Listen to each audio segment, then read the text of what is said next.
Aloha. Aloha and welcome everyone to the Aloha ʻāina Pōhakuloa Webinar tonight. My name is Healani Sonora Pale, and I will be tonight's facilitator. I'm a Kanaka Maoli woman born and raised on Oahu with lineal ties to Kona, Hawaii Island. Before we begin, I want to go over tonight's format.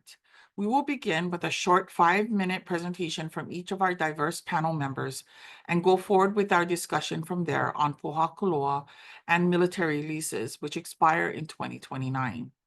The last half of this webinar, the panelists will be open for questions submitted on the question and answer chat.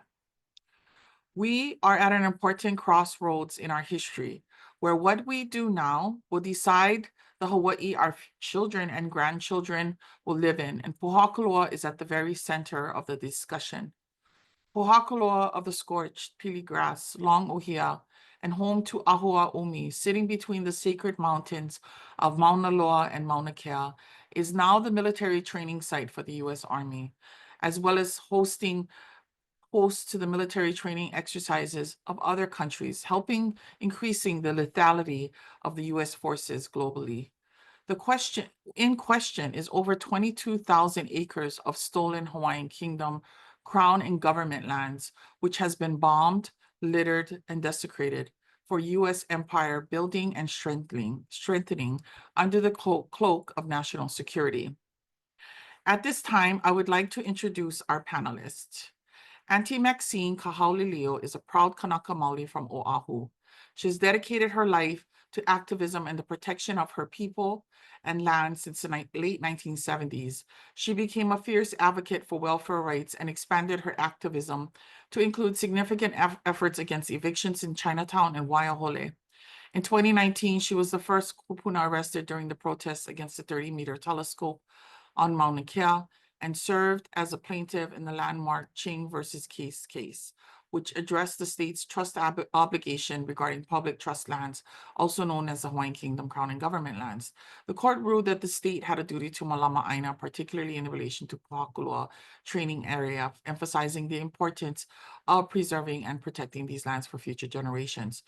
Co-author of Nawahine Koa, Hawaiian Women for Sovereignty and Demilitarization, Auntie Maxine has been recognized as one of the American Planning Association's 12 AAPI who have shaped our cities in 2021. At nearly 84 years old, she remains a warrior for her people, embodying the spirit of Aloha ʻāina, inspiring future generations to stand up for our rights and heritage. Her legacy is one of resilience, love, and an enduring commitment to the land and the community she cherishes. Our next panelist is Kealoha Piscota. She is a Kanaka Maoli cultural practitioner and the president and founder of Mauna Kea Ho, an organization dedicated to protecting the cultural and environmental integrity of Mauna Kea, a sacred place and site for Kanaka Maoli. Under her leadership, Mauna Kea Ho has been a prominent voice against the construction of the 30-meter telescope and other developments that have threatened the mountain's sanctity.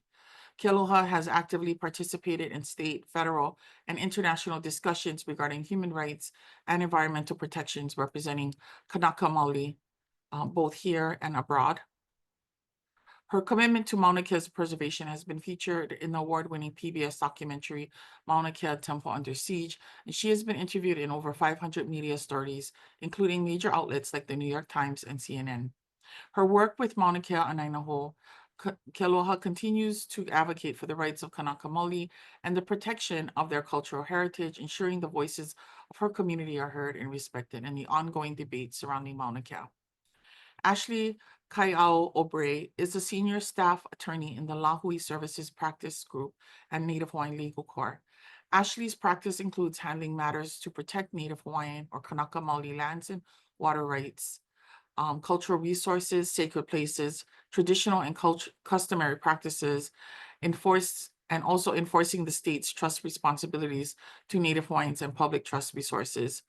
She also works to ensure that the state upholds its constitutional duty to provide access to Hawaiian immersion education. Ashley was an associate editor of the Native Hawaiian Law, a treatise in 2015, and drafted a chapter for the next edition of the treatise. She also worked as a law clerk to Chief Justice Ronald Moon of the Hawaii Supreme Court. Based out of Kona, Hawaii Island, Ashley serves on the board of directors of Kahalu'u Kuaheva, a Native Hawaiian nonprofit focused on the revitalization of Kona's Kahalu'u field system. Ashley is a proud mom of two keiki Olelo Hawaii and a passionate supporter of the normalization of Hawaiian language in her community. Wayne Chung Tanaka is executive director of the Sierra Club Hawaii. Wayne came to the club after serving for nearly a decade in the public policy program at the Office of Hawaiian Affairs, advocating on issues ranging from Kanaka Maoli land and water rights to housing, education, and criminal justice reform, among others. A lifelong fisherman and explorer of Hawaii's shorelines and watersheds, his passion for native ecosystems and community-based research management also led him to serve on the board of directors of the Conservation Council for Hawaii and on the founding board of the newly established Kua'aina Ulu Awamo. I think that's been around for some years. He's also authored and co-authored book chapters and essays on Konohiki fishing rights, Papahanaumoku nearshore fishery management, indigenous food sovereignty, and the intersection of race and politics in Hawaii, among other topics. Water law and policy has been a major focus of Wayne's career, which includes many years of work on campaigns to uphold the public trust in Maui Hikina and Nawai'eha, and to protect Oahu's sole source aquifer from the U.S. Navy Red Hill bulk storage facility. So let us begin our webinar, our discussion on Pōhakuloa with, we're going to begin with Ashley, and who will give us some background. Wayne will give us some of the legalities around what is now happening with the backdoor discussions taking place with the governor. And then we'll hear from Auntie Maxine Kahaulilio, who will talk about the Ching versus Case litigation, and then Kealoha Piscota, who will talk about the sanctity and the sacredness of this area. Mahalo. So with, if you can start, Ashley, mahalo. Mahalo, Helani, and mahalo to everyone for spending your evening with us to talk about this important issue. So as Helani said, I get the honor of talking a little bit about legal background and legal context for the lease and kind of what's happened up until this point. So I mean, we all kind of know this, so you know, I hate to repeat things, but for those who don't have as much background, in August 1964, the federal government and the state of Hawaii signed a 65-year lease allowing the Army to use about 23,000 acres of state ceded land at Pōhakuloa for $1. And while the state is leasing about 23,000 acres, as I said, stepping back, Pōhakuloa training area is actually more than 130,000 acres in size. And so I did a little Google search, and that's about the area of New York City. And if we're less familiar with New York City, because I'm not as familiar with New York City, it's somewhere in between the acreage of between Lanai and Molokai. So Molokai is a little bit bigger, but Pōhakuloa is bigger than Lanai, so somewhere in between. And so that's a lot of land that we're talking about, you know, in terms of what's being impacted by the military at Pōhakuloa. But the lease itself, you know, obviously it's a normal land lease, but it did have particular provisions related to, you know, taking care of the ʻāina. I'm going to read the little provisions out to you just to have a little bit of a sense of what the Army was obligating itself to do when it signed that lease way back when. And one of the things it says, make every reasonable effort to remove or deactivate all live or blank ammunition upon completion of a training exercise or prior to entry by the public, whichever is sooner, and to remove or bury all trash, garbage, or other waste materials. Not sure how I feel about that bury part, but the point is the lease does require cleanup. And so there was a point in time where the community was getting concerned about the lack of the, you know, the state's failure to take care of the place and to make sure that the Army was doing what it was supposed to do. So I'm going to give a little bit of the legal context for the Ching v. case, and Auntie Maxine will give the more exciting, colorful parts. But basically what happened in that case was back in 2014, Uncle Ku Ching and Auntie Maxine Kahaulilio sued the Department of Land and Natural Resources because it wasn't monitoring whether the Army was properly complying with those lease provisions that I talked about. And so They went to trial 2015. They were able to demonstrate that there was military debris, including unexploded ordnance at Pōhakuloa, and that nothing was being done about it. So fast forward to the appeal, the Hawaii Supreme Court unanimously, so all 5 justices ruled that the state breached its duty to protect and preserve these ceded lands at Pōhakuloa. So a big deal. And the court basically said that the state has a constitutional duty to reasonably monitor the lands used by the Army at Pōhakuloa to prevent them from, quote, falling into ruin. But the court recognized that despite this duty, there was, no inspections. Maybe there was one, but they weren't regularly inspecting the trust property to ensure that the Army was complying. And, despite the fact that we know historically the military has not done a very good job of taking care of lands in Hawaii, Ko'olawe, Makua, that sort of thing. And really where this duty comes from is from the status of these lands as ceded lands, which are held in trust for the benefit of Native Hawaiians and the general public. And so as Healani mentioned, the court specifically called this duty a duty to malama ʻāina. And so as a result of the decision, when the case went back to the circuit court, there was a court-ordered management plan that was finalized, and that came out in, I think, 2021, recommending that DLNR inspect approximately 500 acres of the Army's lease area every year. When you calculate that out, that's about 2% of the entire lease. And since 2022, there's been about 3 inspections covering what I've estimated to be about maybe less than 1,200 acres, so 5% of the entire leased area. And I'll, of course, let Auntie Max talk about her experience getting to go on the site. But there was debris when we've gone on these inspections. And so obviously, if there's debris and shell casings in areas that they are taking us to, that they know that we're going to see, you can just imagine what's on the rest of the land that we're not seeing. And so I think, the DLNR, BLNR, they're kind of relying, I guess, on the military to tell them what is and what isn't, because there's no way they can inspect that entire lease area before 2029 when the lease expires. And so, so that brings us to what happened this year. The final EIS for Pōhakuloa came before the Board of Land and Natural Resources in May.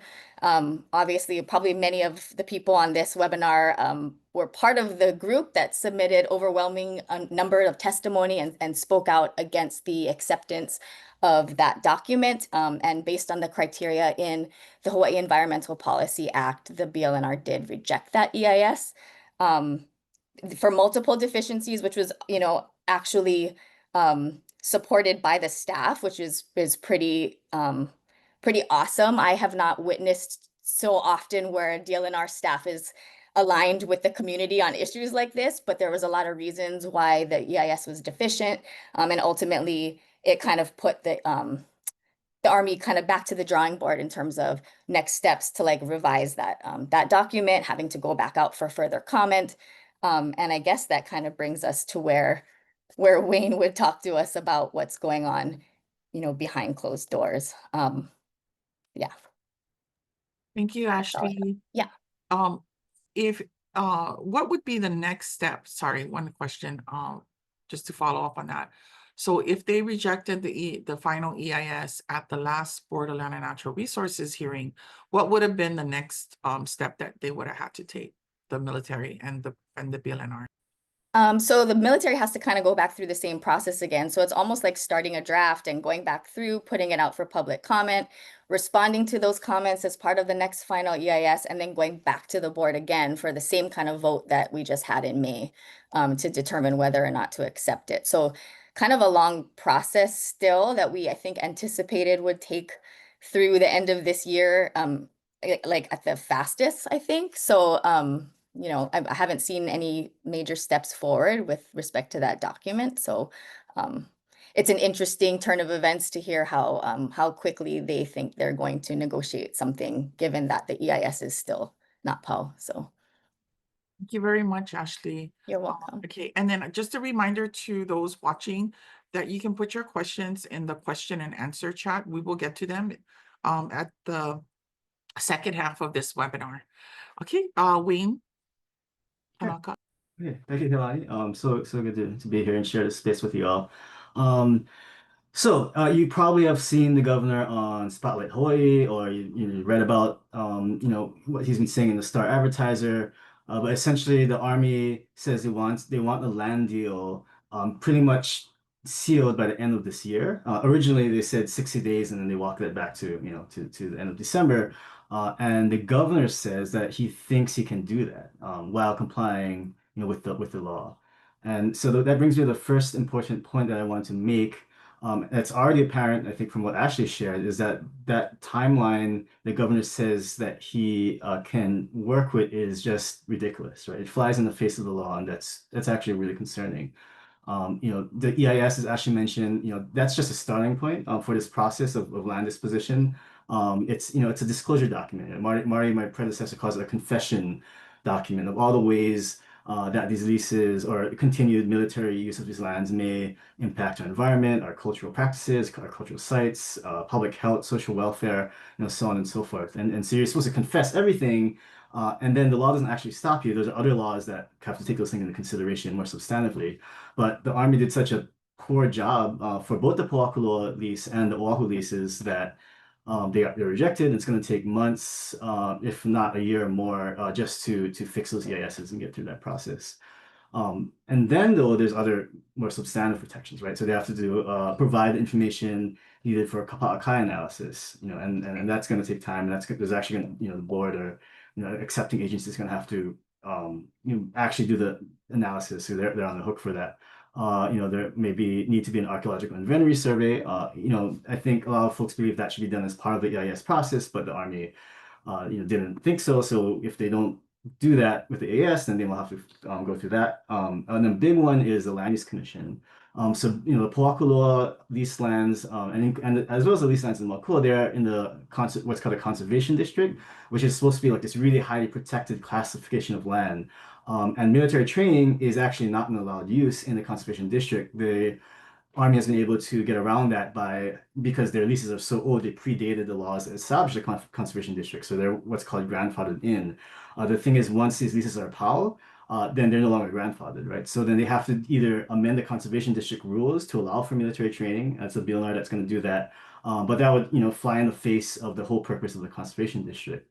So the more likely thing that they would have to do is to go to the Land Use Commission and ask to redistrict these lands outside of the conservation district to another land classification like urban, right? And so the Land Use Commission, when it receives this petition from the Army, it's going to have to consider all kinds of things, right? It's going to have to consider impacts to traditional custody practices, impacts to the public trust resources, to food security, to housing, all these public interests that may be implicated when you have large scale land use district changes, right? And the Land Use Commission does this in a very methodical and comprehensive, almost like a court-like process, right? So they'll take evidence, they'll allow for cross-examination. Native Hawaiian culture practitioners can testify. They're actually treated almost like expert witnesses in that process. And when the Land Use Commission makes its decision, it has to do so in writing, based on the evidence that was presented to them, right? So you can actually see transparently, how they came to their decision, why, what kind of conditions they're imposing, and why they're imposing those conditions, and for that, and for that happen, I can almost guarantee that process won't, I mean, guarantee it won't be complete, and it probably won't even start before the end of this year. There's talks also, beyond that about the actual disposition, whether you're going to renew the leases, whether you're going to look for exchange of lands or a sale of these lands. All those things are going to need an appraisal, and that's going to take time, right? How do you assess the value of sacred lands that have been desecrated, right? There's no fair market. There's no market for lands for military training, and so that's going to be a huge discussion. That's going to take time, and any exchange or sale, if they do decide to try and pursue that route, it requires 3 months notice to the Office of Hawaiian Affairs, and it needs 2/3 of the entire legislature to approve that exchange or sale. And this is a process that was established to make sure that stolen Hawaiian lands, aka ceded lands, aren't sold off forever, before the claims of Native Hawaiians are resolved. I did want to note one other thing with exchange. There's actually a law, a U.S. law, a federal law that requires the federal government to relinquish any lands that it no longer needs to the state of Hawaii.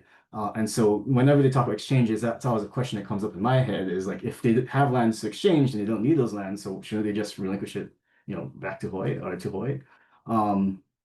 And so all that to say, when the governor says he can, he's going to try and work with that end of year time frame, to me that that either shows he doesn't know what laws he's talking about, or he doesn't care, and that's quite dangerous in my perspective.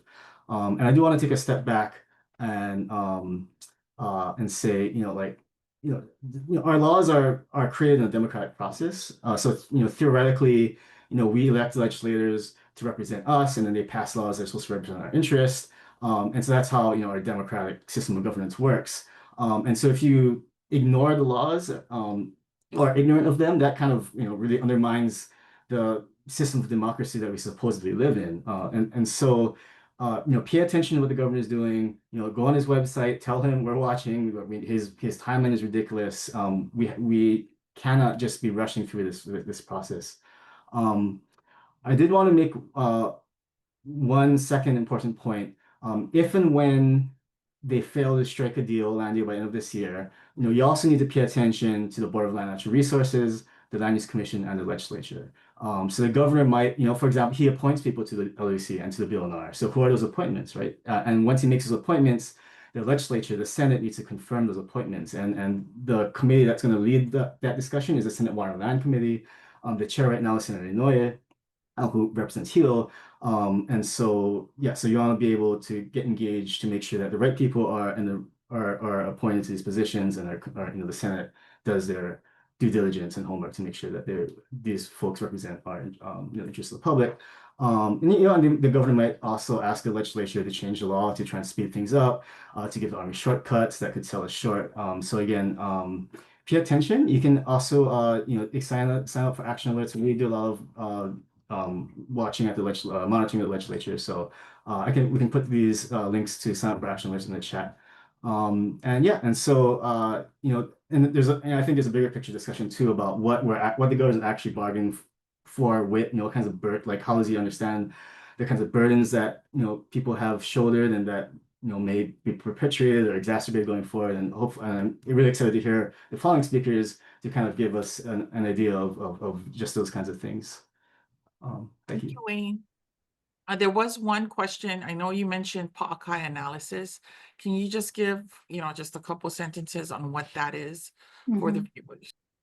Yeah, absolutely. So Pa'akai analysis, it's a requirement that every state and county agency has to go through when they make a decision that might impact natural coastal resources that are the basis of what are called Native Hawaiian tradition, custom, and practices, or Native Hawaiian rights. And those are rights that are enshrined in our Constitution, and every agency has a duty to protect and enforce those rights.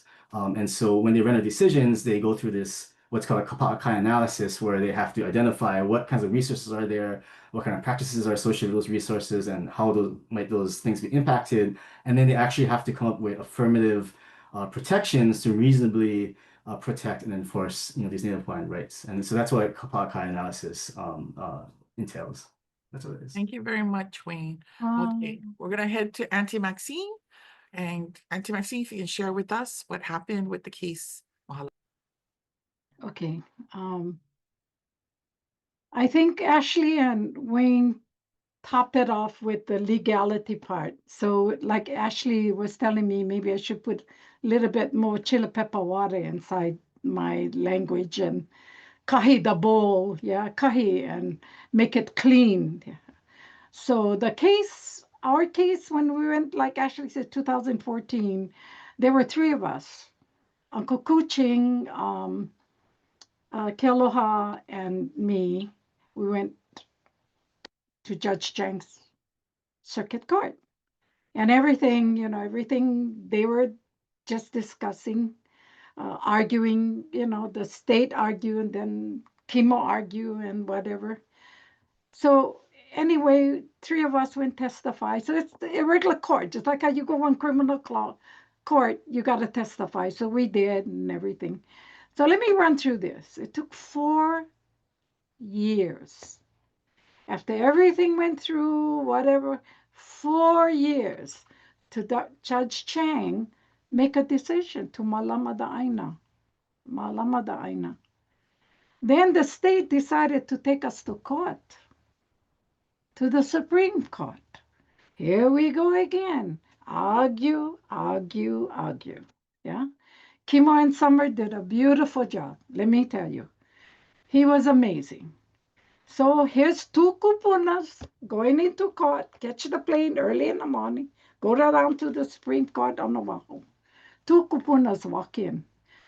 Argue, argue, argue, argue. What came out of that? We won. We won in the circuit. We won in the Supreme. We won in their court, guys. Their court, not our court. The white man's court. We won. Holohi keia military. No, they're not like listening. So we won.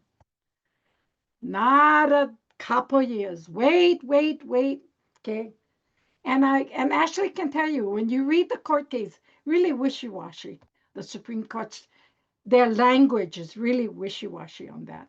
Anything to do with the Hawaiian concept is wishy-washy. It's always a delay or lag or whatever.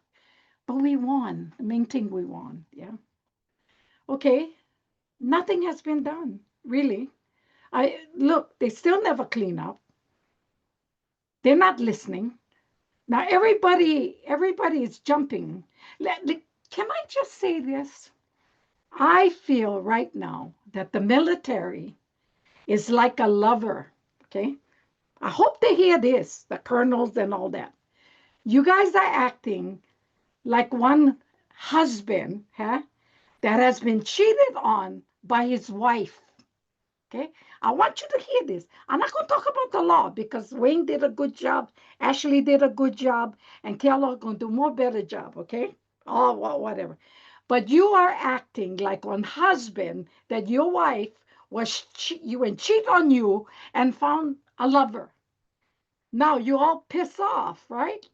So you're looking for her lover. You find the lover and shoot the lover, then the lover, and then you shoot your wife, but you never shoot yourself. You should have shoot yourself too.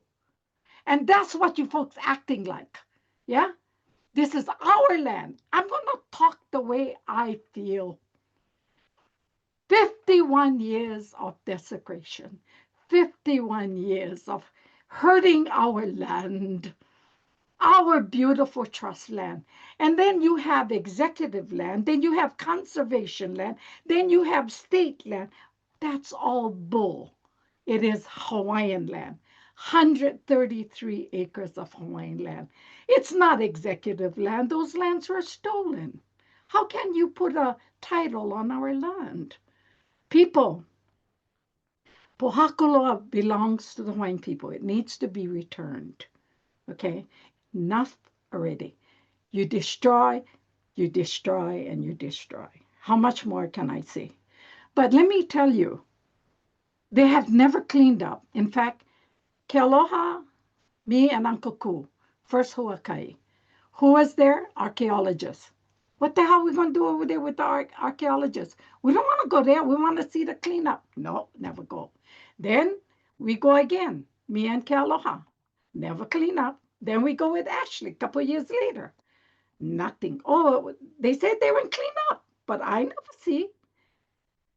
see. Like I said, they're building more. They're putting more villages. They're putting a new fire station. They're building because they're telling you, us Hawaiians, you guys not going to get the land back. We're going to get them back because you know who we get in the back of us? We get Ed Case. Yeah, Ed Case. We get Maisie Hirono. So much limo on top of her, she should power it. Okay, I'm going to tell you this, the truth. Then you get Brian Schlotch, who's a money man, right? You get all these people for the congressional section that's supposed to be working for us, the Hawaiian people, Hawaii Island, but they're not doing it. They're not. So what do we do? Now it's the governor. Oh, the governor going to do miracles. In 60 days, he going to open the water like Moses. He going to walk on the water and he going to say, eminent domain, let's go get, we can build houses for the Hawaiians on top Pōhakuloa with all the radiation. Oh, yeah. You know, Governor, I'm going to tell you, you build your first house on there, I come live next to you with radiation. How's that? But this is what they're doing, people. They want our land so desperate. They're a husband torn by his lover. Okay? The thing is, we need to do is come together. Okay? Come together, people. Think about it. Yeah? And don't divide each other, because you know what? Auntie's been an activist for 44 years, and I seen the destruction between our own people. Now we need to come get malama ʻāina, Judge Cheng, malama ʻāina. Okay? Then now the Supreme Court, you guys got to clean up. How are they going to clean up in all the huakais that we've been together from 9 o'clock in the morning to 2:30 in the afternoon? You tell me how they're going to clean up 23,000 acres. Can't do it. That's impossible. That is so impossible. Enough is enough. You training military, you training to kill. You're going to kill somebody else across the ocean. You ain't protecting us. Because my last words is going to say, I lost 2 brothers in Vietnam that was gunned down by a machine gun and was killed by American fire with Bob Jones. So what are we proving to ourselves when we keep training to kill? Kill who? Kill another son? Kill another daughter? I'm going to get opposition. I know that, because people say, but Auntie Mac, they give us jobs. What jobs? What jobs? They're going to give us jobs, plenty jobs. They're going to give us education. They're going to do everything. Then how many vets came back? No more leg, no more arm. They get PTSD. They all screwed up. What is that for them then? Tell me what? Are we going to let the Army keep doing this, and the military and our congressional sector, or whoever you want to call them, to stop this insane thing of destroying all our land? Bellows Field, Makua, Mokapu, Kahuku. What the hell else you guys like? You take all our land, you give us poison water from Red Hill, Kapukahi, not Red Hill, Kapukahi. You poison our water, you poison your people, and you guys think you're God. I hope they're listening. I hope you guys are listening to Auntie Mac. Because enough is enough. And I will, like Jim Albertini, that man, he's smart. He know what he's talking about. We all know what we're talking about. Pa'akai. Wayne, do you know what pa'akai means in Hawaiian? Salt. You know what that pa'akai means? The salt of the earth. That's what the meaning really is. The salt of the word, and it's in the Bible. So what they're doing is they're withdrawing, they withdraw the salt from our land to make it flourish. And that's why they're bombing.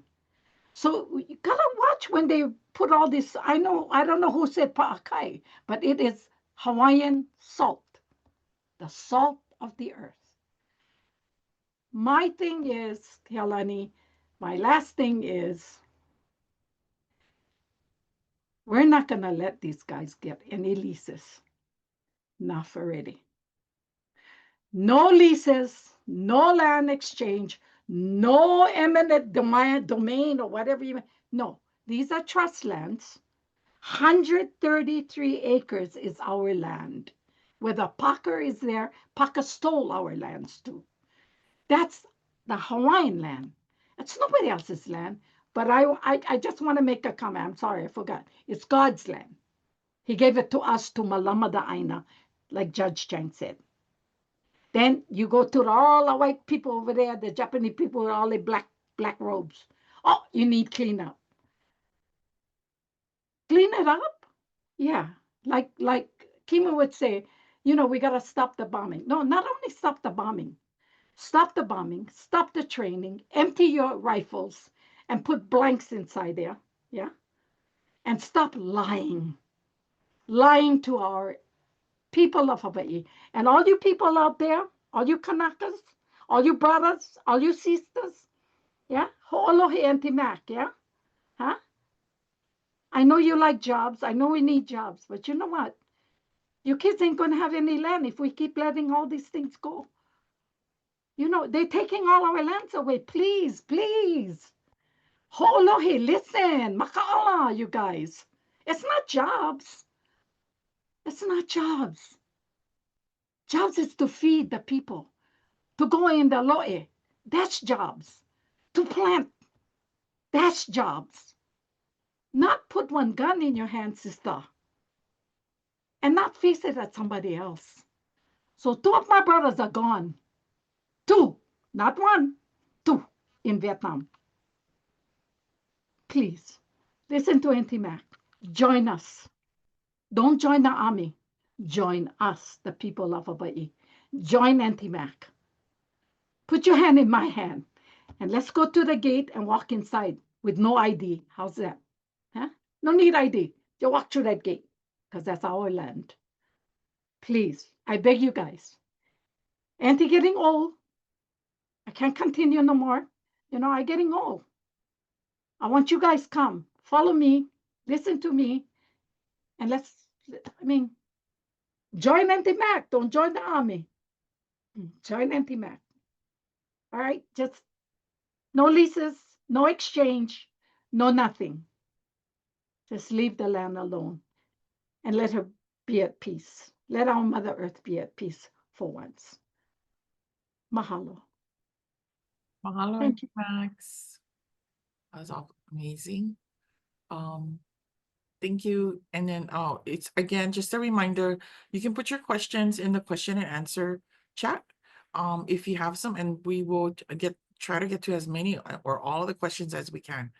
And Kealoha, if you can, you have so much experience with this area, so if you can share what you know. Mahalo.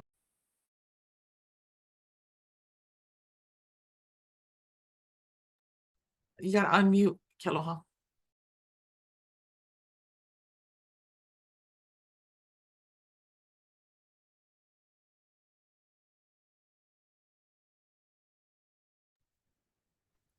Okay, sorry. Oh no. I'm having a few technical difficulties. I'm sorry. I'm on my phone. Nothing's working in the kuahivis over here. Aloha, everybody. I'm really honored to be here with you folks. I want to say a couple things. I'm really here because of Auntie Mac and Uncle Ku, and I'm sorry he can't be here with us. He has such amazing ike and knowledge and mana that he's shared throughout the years, and Auntie Mac is our treasure kupuna. You know, none of us would be here without them. You know, and I also want to thank you, Wayne and Ashley and Healani, for all of your heavy lifting you've been doing around these issues, and all the ʻāina in the ocean. I just really want to thank you guys and acknowledge you. And the last group I want to acknowledge is all the young people. You have been doing an amazing job. And I want to speak a little bit more to what Ashley was saying, you know, that 2 things occurred recently. That is that the EIS for Mauna Kea and the EIS for Pōhakuloa were denied. And that's the first time in my time, my years at this, that we didn't have to sue them to get that result. They actually did it on their own and listened to their staff, which is amazing. And I want to say to the young people, I was listening and watching your testimony, and you guys are awesome. You're doing your homework. You are speaking in the kapu aloha way. You're speaking truth for truth's sake, not to power, because we don't acknowledge them as the power, right? And Mauna Kea and Pōhakuloa are close together only because they are close together in the termination of their leases. And as Auntie Max says, this is our ʻāina, period. Period. It is. They know it. Everyone knows it. And we simply have to not let them shift the burden back onto us as the Kanaka, having to prove the case, having to prove our rights, our issues, so on and so forth. Because it's not for us to prove it. It's for them to prove why they should be there and why they are on our land and why they are using it in a most destructive way. In both cases, Mauna Kea and Pōhakuloa. The ʻāina out in Pōhakuloa is, filled with our people's things, our history, our kupuna, iwi kupuna. Those pu'us that they bomb, yeah, all the time. And they don't just bomb them just near, they bomb them from high up in the sky. And, I was at Pōhakuloa as a cultural monitor because Uncle Ku demanded that they need cultural monitoring for these projects. And I spent 3 years there. And it was extremely difficult to watch them bomb the ʻāina. There were 6 cultural monitors, all wonderful people. And we reported many, many things to the Army all the time. We asked them to not do a lot of what they are doing. And at one meeting I had with the colonel, he said, Kealoha, when did you say our lease was done? And I said, what are you talking about? Why don't you know when your lease is done, right? When we were just at the meeting recently, I pointed out to them, I said, listen, you guys had your maka'aneane, right? When you signed. You knew the end was coming. So are you just going to continue your practice of broken treaties, occupying our ʻāina, not paying your due, not taking care of the land, not cleaning it up? There's no evidence of their cleanup at all. Have they gone for super cleanup site? No, they are just presuming that after 65 years, we're going to be okay to go, yeah, you've been such great stewards. I think we should give you another 65 years. We cannot do that. We cannot do that. Because a long-term lease like 65 years means that entire generations have lost their ability to practice, to even learn that practice from their kupuna, to learn that practice that they have been learning all around, but they cannot exercise it. And a lease is a contract. So why would we think you make a contract with the Hawaiian people for the use of our land, but now it is the destruction of our land? And how are our people going to continue their practice there? There's all kinds of practice there. I mean, there are underground highways, as Uncle Ku would call them, all the cave systems. There are still things left from the sandalwood destruction. Still big pallets of sandalwood in the caves. There's iwi.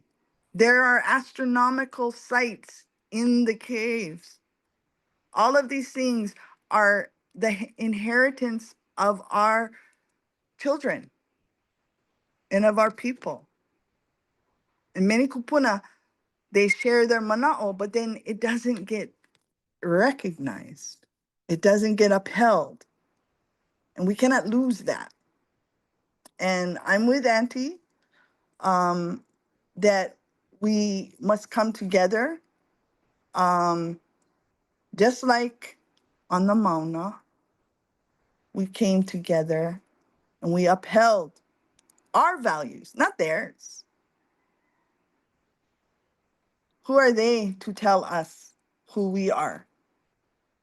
We know who we are. And the people in the world need to know that they are bombing us. They are bombing Hawaii. That means the people of Hawaii. You know, the word Pōhakuloa, because it's a formal name, is Pōhakuloa training. Yeah, training area. I think the operative word is training. They don't know how to do it. They can also make a mistake. And who suffers? The people of Hawaii. Who's suffering from the toxicity? And also, don't forget, yeah, Mauka tu Makai, the waters of the Mauka ʻāina belongs to the fish of the sea and all of the denizens and all of our amakua of the ocean. All of those, our rivers,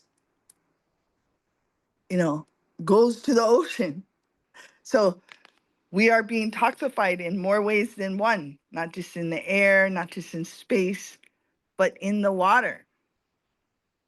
All of those spent rounds also have lead in them and other toxicity. These are the questions that, you know, need to be brought forth and need to be discussed and need to be said no to. Because we can't be afraid to say no. We've been raised in many ways to be, to accommodate, yeah? To be aloha, they say, yeah. That's not aloha.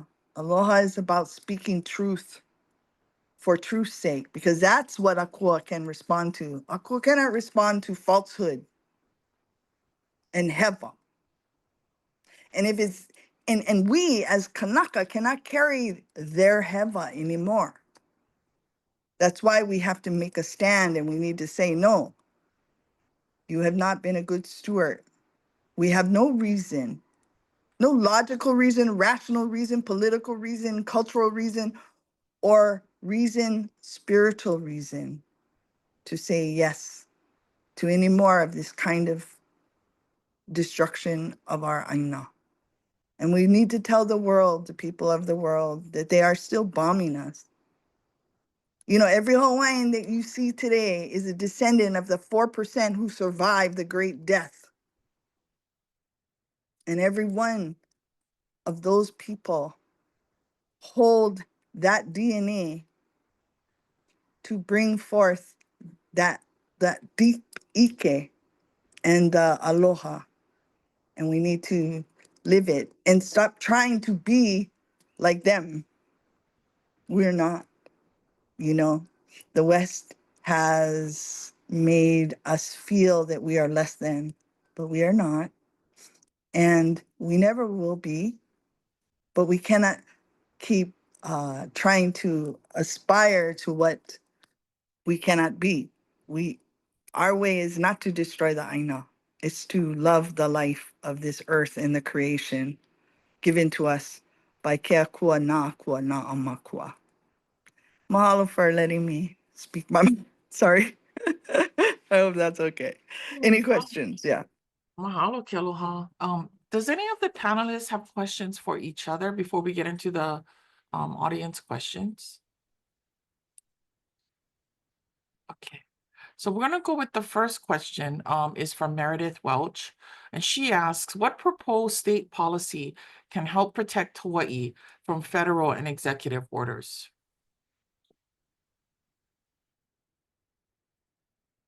Does anybody want to take that one? Wayne or Ashley?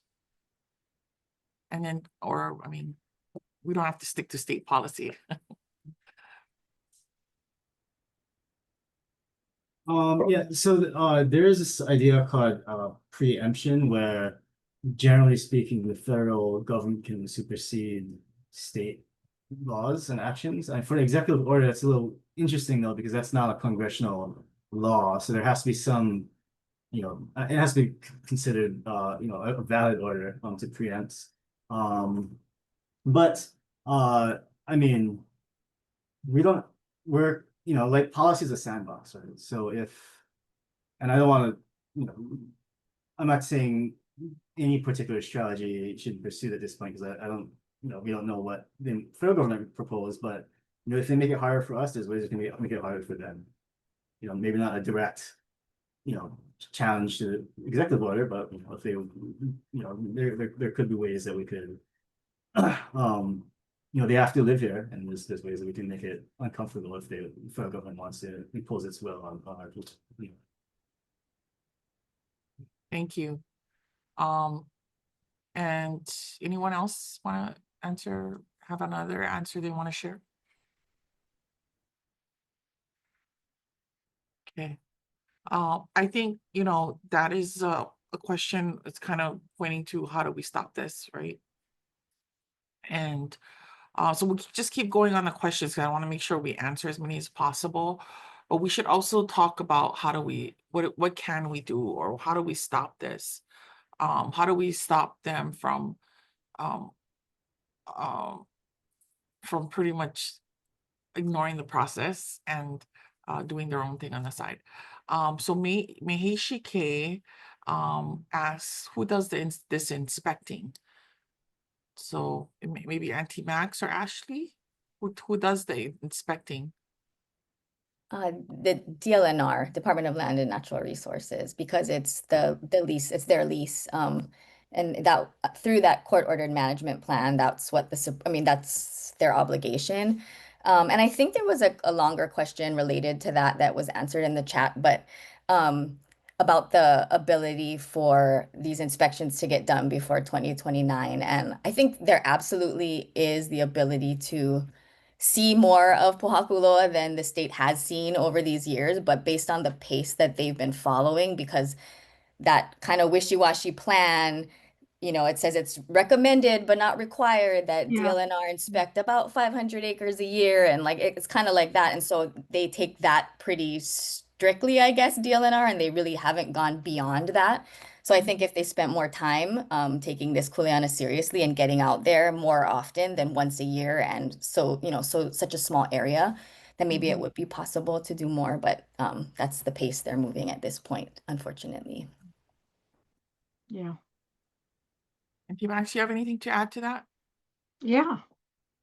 What they did on Kaho'olawe, huh? They bombed it for 53 years. They couldn't clean it up. And it's a small island.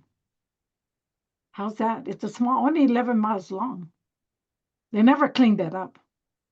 No matter where the military goes, they always leave the opala. They don't clean up. Why? Leave them there. Let the Hawaiians do it. When we went to Kaho'olawe, Kohe Malamalama o Kanaloa in the 70s, all the way back to George Hamilton and stuff, they desecrated that island so bad that $400 million that they supposedly gave to a contractor cannot clean up. That's not enough money. I don't care where they go. Money is not the object. Stop bombing. So you don't have to clean up, but they won't do it. So, I'm sorry. It's like, what is the damn courts doing? Aren't they understanding that every bullet, every missile, whatever it is to meet the destruction, you can't pick it up? I think Ashley and I, when we went to Hawaii, they went to take us to this whatever. They said they pick up the bombs or pick up what? Ashley picked up the artillery and then put it in that place, in that whatever. The burn pan thing. The burn planting. Yeah. It's ridiculous. How can you do that? You're putting people, the men, the women, or whoever is in the army, their lives isn't in jeopardy. I'm telling you. You can't just pick up all that and then go put it in that bed thing that they. It's unreal. I'm sick and tired of all their lies and trying to cover up everything that they don't do, which they should have done. And you know who I blame? The Department of Land and Natural Resources. They're the landlords. The military are the tenants. You know, clean your house, and I rent one house to you, Helani, and you know, clean them, and you make puka all the walls. I evict you, and you won't get your deposit. Isn't that the way it should be? Then that's exactly what they're doing. They're bad tenants. They destroyed our land.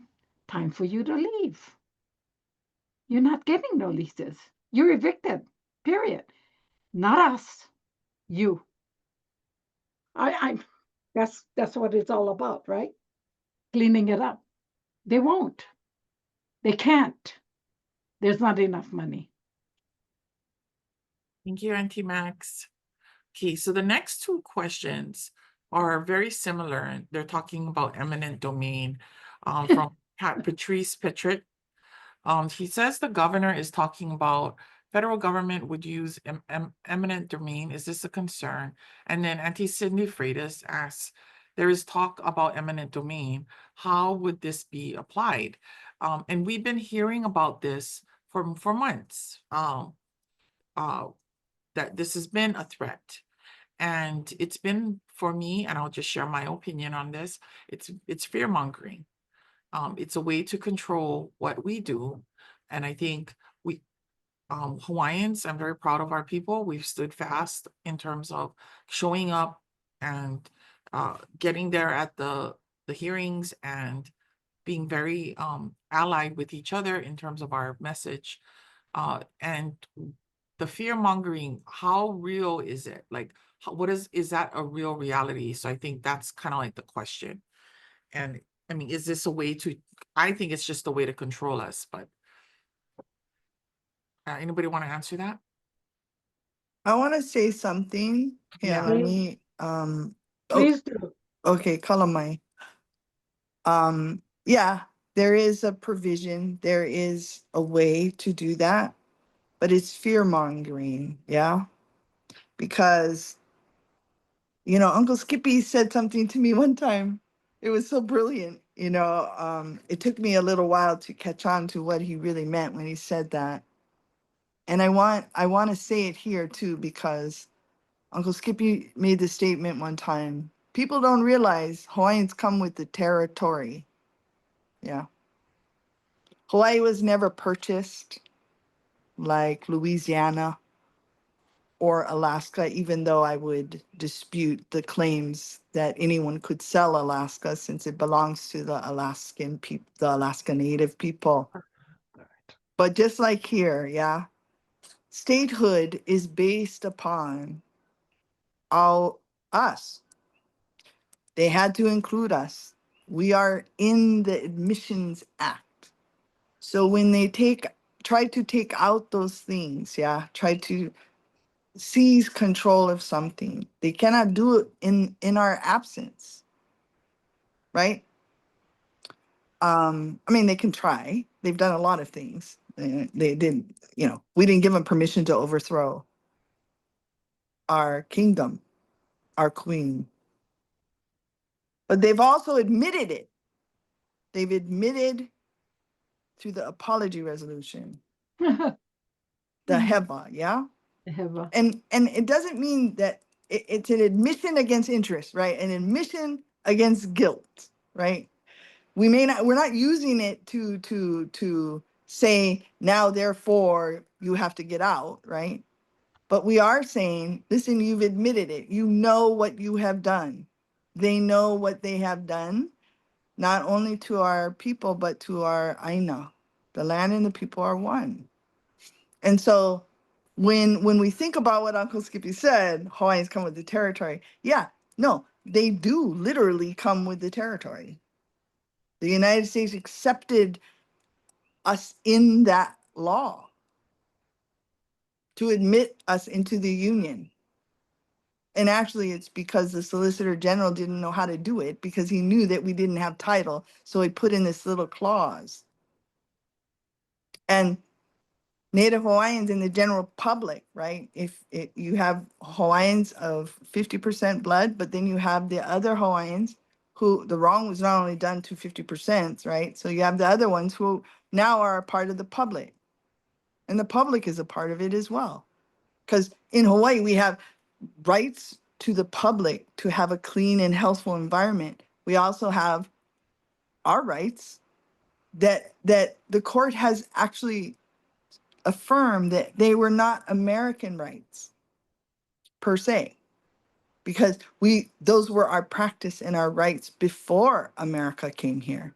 It's like the KS issue now coming up again, another issue, right? Same thing.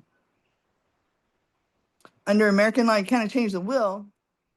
And the princess made her will before American law came here, you know? So I just want us to remember that we have a stronger standing than they want us to believe that we have.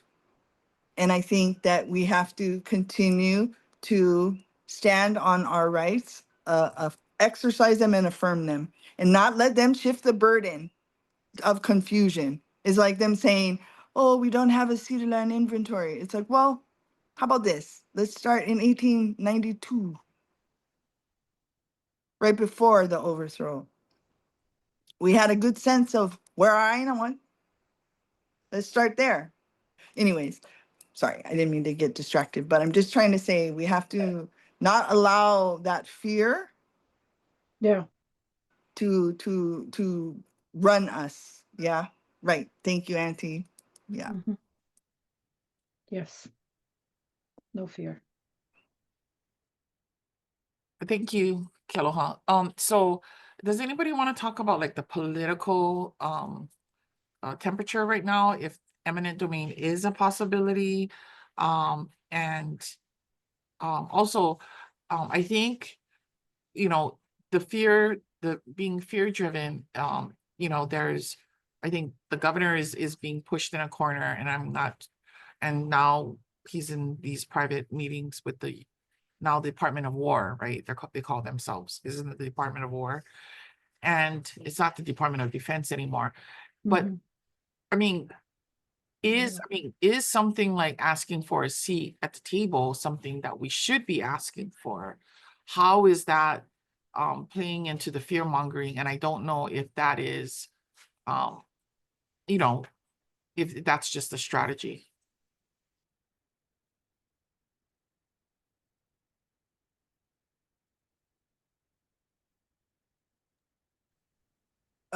I'll say something.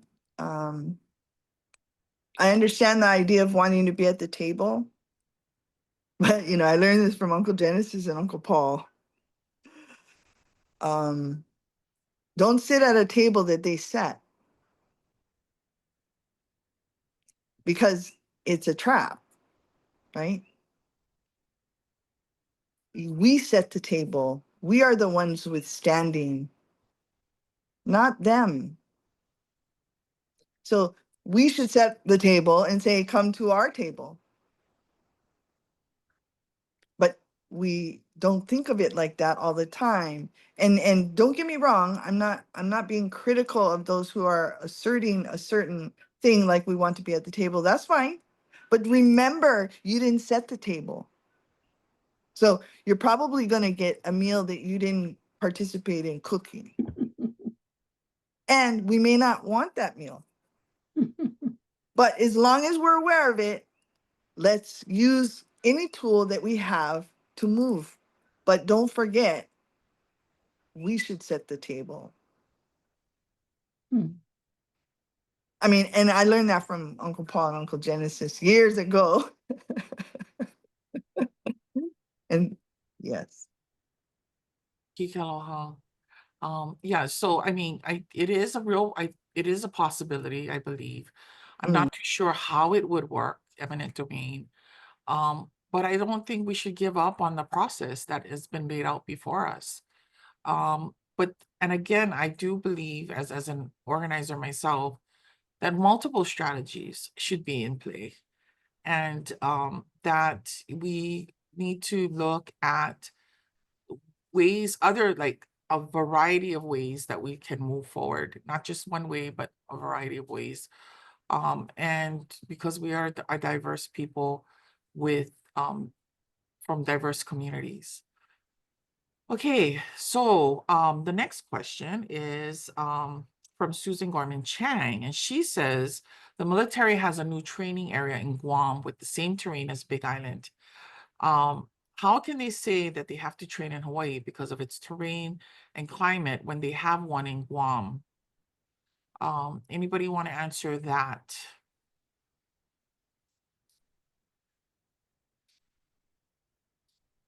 Wayne wanted to comment also. Oh, I sorry. saw him in the chat. Yeah. Yeah.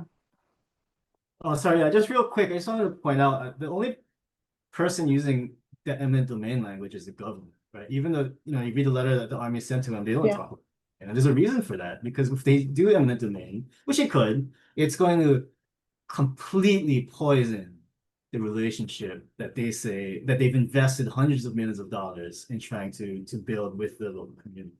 I mean, their troops have to live, their sailors and seamen, they have to live here, right?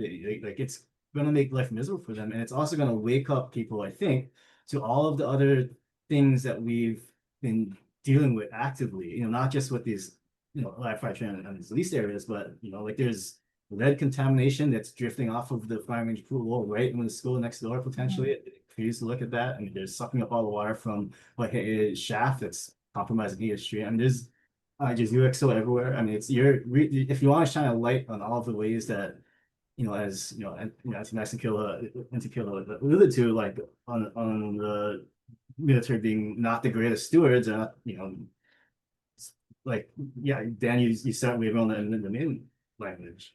So, yeah, I mean, just want to add that. Thank you. Thank you. Yeah. And yeah, of course, we can't forget Red Hill, right? And I think that that's played a big part in shifting now everyone's support of the US military. Before it used to be nearly unanimous, and now people are now asking questions and asking for more information and for transparency. And thank you everyone for just being okay with like talking about the hard questions, because we want our community to really think about the next steps and not be guided by this, the boogeyman, right? Not just be like, fear driven. We need to start thinking about what we're gonna do next and what can we do, right? Okay, so Susan Gorman Chang says, "You rock," by the way, Auntie. And also, the question about why can't they train in Guam versus at Pōhakuloa, they have a training area there. Anybody want to answer that?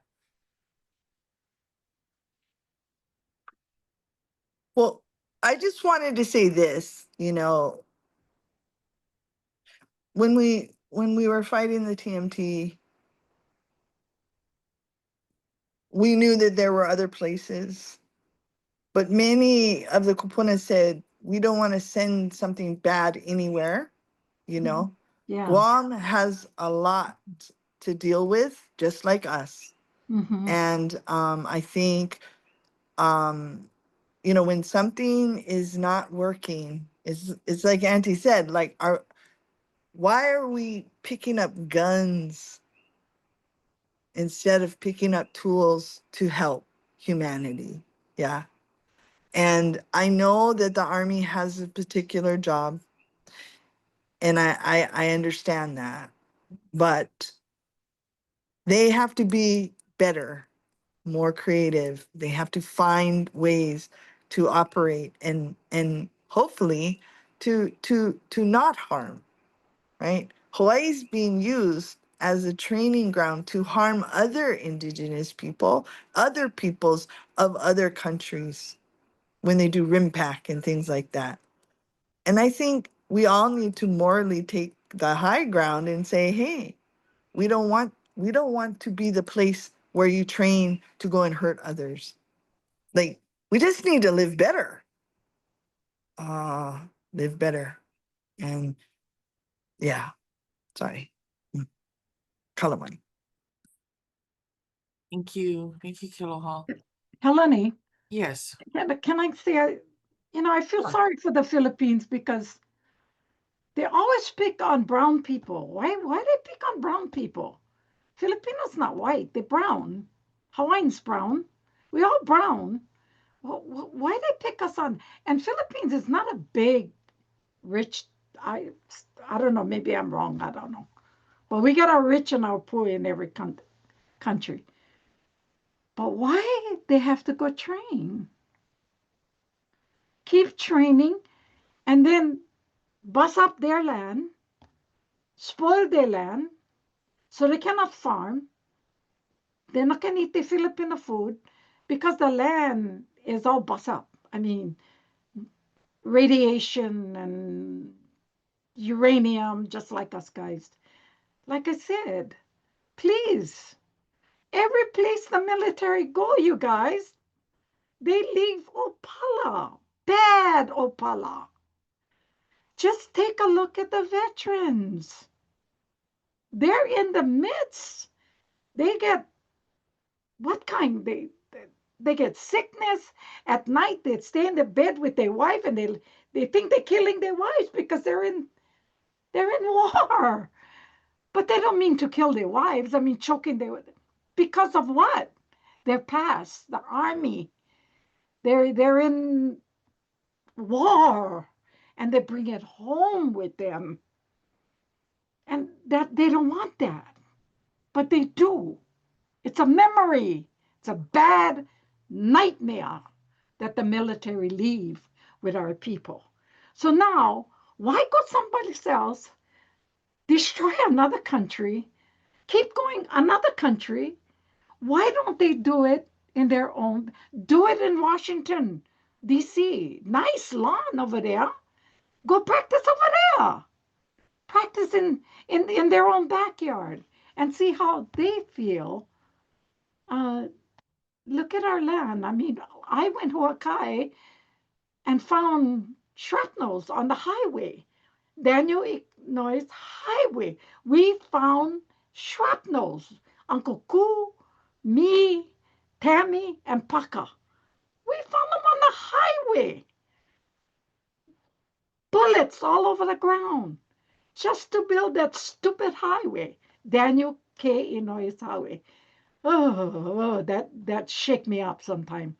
But there were bullets all over the place. They never clean up. They went go get one contractor. Hey, bring you guys bulldozer. Push them on the side. And that's exactly what they did. Why is everything being so hush-hush? Why is everything being so hidden and then covered with lies on the top to make us feel good that they're doing a good job by cleaning up what? Nothing at all. Nothing. I don't understand why people don't understand eminent domain. That is not on any trust lands or ceded lands. That cannot be, I don't know, Wayne, you correct me, but that cannot be placed on our trust lands. That's crazy. And Governor Josh Green, you don't have a drop of Hawaiian in you, and you're making decisions for us? Give me a break, Mr. Green. You need to go back to being a doctor, yeah? And leave this to us Hawaiians. We know what pa'akai means. We know what hurt means. We know what people call us, yeah? Natives. We natives, we don't know best, yeah? So I'm just saying that we gotta stop everything. No more new leases already, Paul. Enough already, enough. So you guys talk legal. I talk from my now. Thank you, Auntie Max. Okay, so I just want to look at the time. It's 6:45, and we're gonna end at 7. But I want to give just maybe some like the what next kind of time, some discussion on what can we do next, and just hear from everyone on the panel. But I'm gonna maybe just do one more question. Auntie Momi Green says Governor Green just stated on the news at 5 p.m. Maybe it's a coincidence. He did it today. He's supporting the military. He's going to renew the leases, then build the military hundreds of housing or something for them. Sharon Morez, her question is, with all the heavy bombing that continues, is there a possibility that they would crack our water system? That'll be our last question, and then I want to go into the what now, what next. Anybody want to take that question? Can they crack? I mean, with all the bombing, is that a possibility that they could crack down into the water? I'm a expert in the hydrogeology of the impact zone or the military ordnance that they might be using or developing in the near future. I do know that I think if I recall correctly from the EIS, the way the water works on the ground isn't characterized very well. So we actually might not even have that information, which is another reason why we need the EIS to be thorough to understand what the risks may be should the Army be allowed to retain these lands.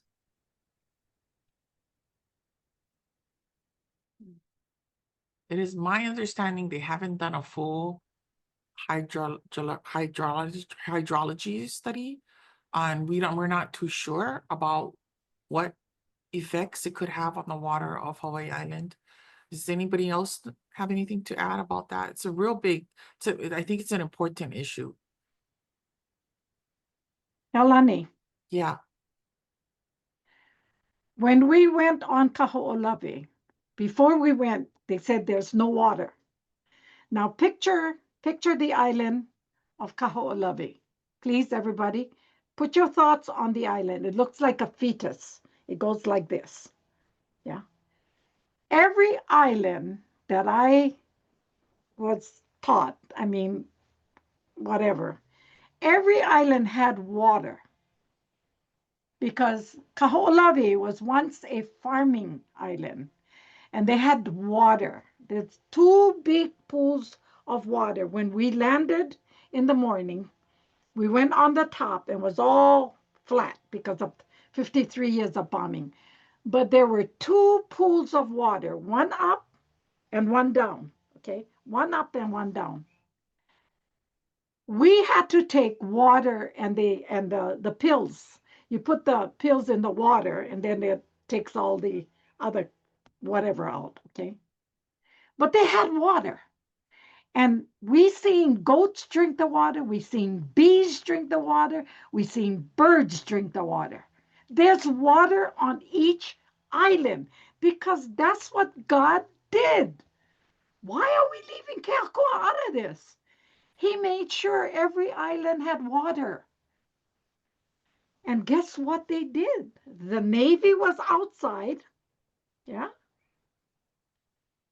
They shot a nuclear bomb into Kaho'olawe and broke the, what do you call, the bottom of, they did. They bombed it. And it's called today Sailor's Camp. There is no fresh water now. They broke it.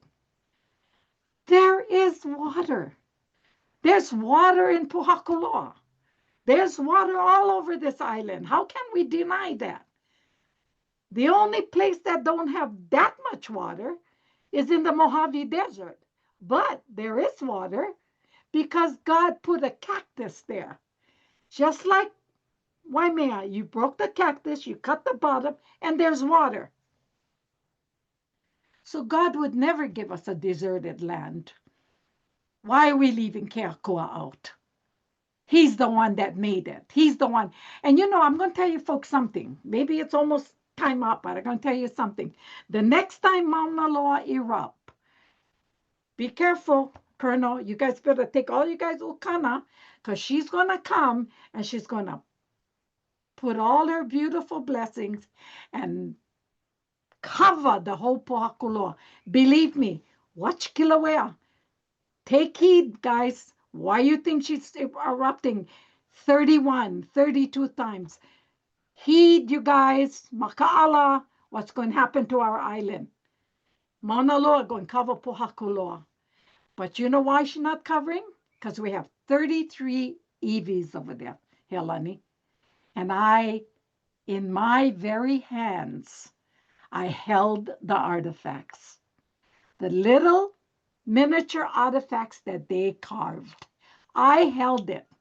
Now it's all in a box, in a trailer that they won't put back in the EVs. I personally held it. And one of the EVs was a man. Okay, we right in the office, right over there, in there. And I said, my God, look at this. This is so beautiful. Had the Evie, they had the man, the women, they had all this artifacts that they carved. Why? Helani, it was a community. This is all carvings. And I said this, Helani, and I'll say this on the panel. One of the carvings had a penis. A beautiful, I cried. There's nothing to be ashamed because that is our community. A man, a woman, and a baby. That is our community. Our ancestors. Sorry, Auntie Max.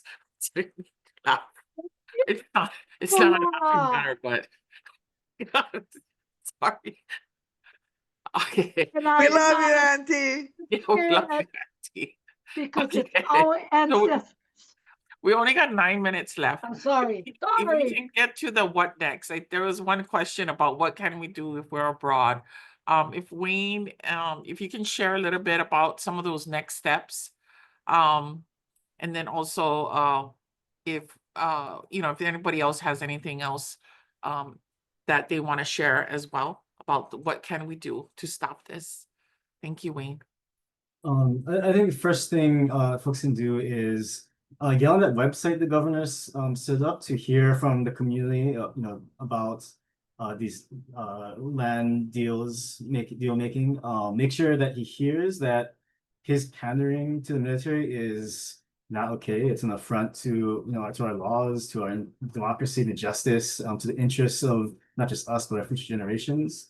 And there's ways we can pull those comments out. So if he, to show how many people told him, like, hey, you gotta cut this out. And if he ignores us, then we can show everybody how much he's ignoring the people, right? And then, if we succeed at getting him to, to let the law play out, let the process play out, then stay tuned, because there's going to be a lot more decision points where the public, can get engaged as a democracy should, allow for. Beyond that, use your voice, write an op-ed, whether it's the editor, talk to, if you're in a community group, talk to them about what's going on, talk to your friends, talk to your friends or coworkers, and just bring it up and let them know, about what's going on and how we can get engaged. And I guess maybe the last thing is just to learn what's going on, right? Just consume as much knowledge as you can, not just about these leases but all of the, I think, things that we need to be considering as we decide what's the best path forward, big picture for, including, I think, a point that was raised, like, why do we need this kind of training? Do we need this kind of abuse of, islands and peoples across the Pacific for what? To what end? Our planet's dying, and it's not China that's killing it. It's, the Department of War is the largest consumer of fossil fuels, and we're already facing the consequences of how we've been treating this planet and plundering the earth. And maybe if we really want to, if we want to defend ourselves, then we need to, deal with that. That's the imminent and greatest threat that all of us are facing. So, but yeah, sorry, that was a little bit of a tangent. But those are just, I think, things folks need to do now. Thank you. Can we did we put the link in the chat where they can go online to submit their thoughts, and be very frank and open, please, about what you're thinking. Okay, Ashley, do you have any suggestions for What next? No, I mean, Wayne, I think covered, I think he had the better ideas than I think even I had. I think some of the difficulty now, right, is because things under closed doors, things we don't know. So the timing of all these different like touch points he's talking about when different laws might, be triggered are still kind of unknown. But I think just, yeah, being vigilant, getting our voices out there in whatever ways are possible, teaching people who may not understand these issues, and how these issues fit in with other things that are important to us as a Lahui and within our communities. And yeah, I guess that's how we can kind of come together and just sort of, I don't prepare, I guess, for what's next. Thank you, Ashley. Kealoha, do you have anything for next steps? I wanted to, yes, everything Wayne and Ashley said, ill. I want to highlight what Auntie said. Auntie, I'm going to highlight what you said, which is join us to cultivate and unleash the peace, because peace is what we know in our heart, and the goodwill of the people of Hawaii and the world everywhere, make those connections and keep standing, because if Auntie Mac and Uncle Ku weren't standing, where would we be? And so that's why the stories of our kupuna, your kupuna, all of our kupuna matter, because those are the things you cannot get in the AI. I'm not putting AI down. I'm just saying it hallucinates and you got to be careful with it and it makes mistakes. But the stories lead us back to our creation and to Akua, where the power really resides. Mahalo. Aloha, Kealoha. I'm going to share a little bit too for next steps, and then I want to end with Auntie Max, of course, our kupuna, who started us on this road and helped us to protect Pōhakuloa to now. But we have our website, kalahuihawaii.net, and we have a page, engage page. If you want to keep on top or up to date on some of the things that may come up, just sign up on that engage page, and we will keep you informed of what may come next. So we won't stop.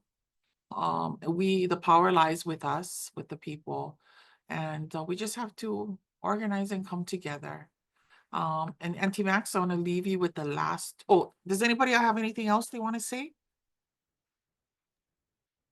I want to thank our panelists, and I want to thank all the people who came and joined us in this webinar. We're hoping this won't be the last, that there'll be more to come as we try to navigate what happens now. We're at a crossroads. 65 years is a long time to have control of our lands, and then to want another 65 years on top of that, or who knows? I mean, they probably want it forever. And so we need to really think about what we can do. We need to start speaking up for our ʻāina and for our future. Auntie Max, I want to leave you with the last word. We have about a minute, Auntie Max. Well, all I can tell you that we can be together, we can come together in spite of everything. But in the 1970s, when I was preparing to go to Kohemalamalama o Kanaloa, I heard George Helm says, never be afraid. Never be afraid. If you're afraid, then don't be an activist or don't go there. But we cannot be afraid because we are Kanaka Maoli. So I took that, and I was a young girl, a mother, whatever, but I'm never afraid anymore. And I'm not afraid of the government. I'm not afraid of man, because what's the greatest fear Who and what is the greatest fear? Who is the greatest fear? Man himself. That's who the greatest fear. So I can leave you with this message. As long as I've been an activist for 44 years, I have never been afraid. Yes, I have been afraid for the people that stand and ku'e for their rights. That's what I was afraid of. Many young, many old, many makua. But please, you got to remember, Keakua is in control. Always remember that, you guys. Never fear, because God is in control. Please. That's all what can I say? All this government that we have, they're corrupt. They live in the world of money. We don't, guys. Money means nothing to us. No, really, if you look at it, money is a necessity for us to live by, to plant, to love. But their money is not good money. Like even Helani said, their money is blood money. You're right. The money that they put in here is blood money. So all I can say is puli. Mahalo. Mahalo, Please. Ate Maxine. Yeah. Mahalo to everyone who came. Hello to you. Thank you, everybody. I hope you got something out of it. I hope it gave you some hope. Please help to stand for Pōhakuloa. Aloha, everyone.